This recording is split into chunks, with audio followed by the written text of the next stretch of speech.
ኤለን መስክ ክፍል 4 ከክፍል 3 የቀጠለ አፈር ልሶ መነሳት። ነገር ግን መቼም ሕይወት ዛሬ ሲያገኙ ነገ ሲያጡ ከዚያም ድጋሚ ለፍተው ሲያገኙ ናትና ይህ ድርጅት እንደ አውሮፓውያን አቆጣጠር በ2008 ገቢውን ሲቀላቀል ያልተጠበቀ አደጋ ገጠመው። የኢኮኖሚ ቀውስ ድርጅቱ ከመክሰር አልፎ እስከ ወዳኛው ሊያበቃለት የዋሊት መንደርደር ገባ። ደግሞ በዚሁ ዓመት ኤለን መስክ 5 ልጆችን ከሰጠችው ሚስቱ ጋር ተለያዩ። ብዙ ቀውሶችን ከፊቱ ተኮለኮሉ። የኋላ ኋላ ግን የቴስላ ሞተር ሽያጭ ቀስ በቀስ እያደገ መጣለት። ቴስላ በሚገባ ገገመ። እንደውም እንደ አውሮፓውያን አቆጣጠር በ2013 ለኤለን መስክና ለቴስላ እጅግ ስኬታማ ዓመት ሆኖ ተመዘገበ። እዚህ ላይ አንድ ያላጫወትናችሁ ጉዳይ አለ። ስለ ሌላኛው የኤለን መስክ ድርጅት ስለሆነው ስፔስ ኤክስ። በጊዜው ወደ ኋላ እንደ አውሮፓውያን አቆጣጠር ወደ 2002 አንድ አፍታ እንመለስ። በዚያ ጊዜ ኤለን መስክ ሰዎችን ወደ ማርስ ለመላክ ለምን እንደዚህ ውድ ሆነ? መርከስ አለበት፣ ሮኬቶችን ባነሰ ዋጋ ሰራላችኋለሁ በማለት አዲስ ዓላማ ይዞ ብቅ አለ። በእርግጥ እንዲህ ያሉ ግዙፍ ፕሮጀክቶች እንኳን ለግለሰቦች ለመንግስታትም እጅግ ውድ እንደነበሩ ለማንም አይጠፋውም።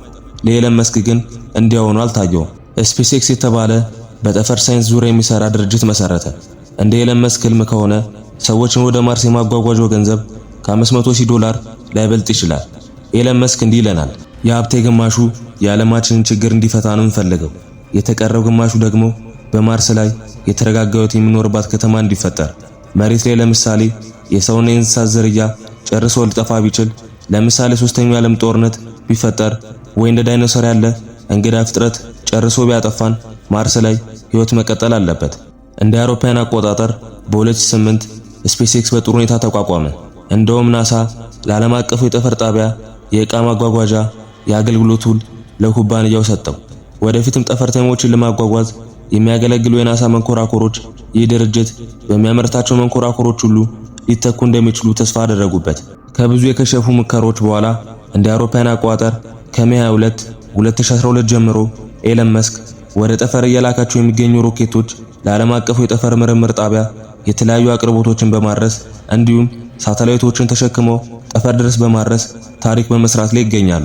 እንዲህ ያለው ነገር በግለሰብ ኩባንያ ተሞክሮ የማያውቅ መሆኑ ደግሞ ለኤለን መስክ ትልቅ ክብር፣ ሀብትና ዝናን ይዞለት መምጣቱ አልቀረም።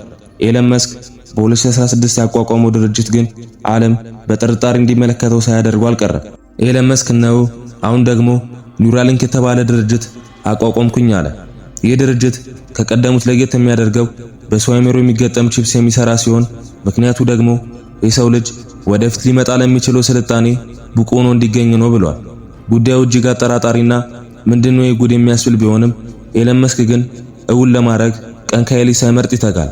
ኤለን መስክ ያሉት ከሚጠፋ የወለዱት ይጥፋ የሚል አይነት ሰው ነው ይባለታል። እንደውም በአንድ ወቅት ወደ ስራ እየሄደ መንገዱ ተዘጋግቶበት መድረስ ካለበት ሰዓት ያዘገየዋል።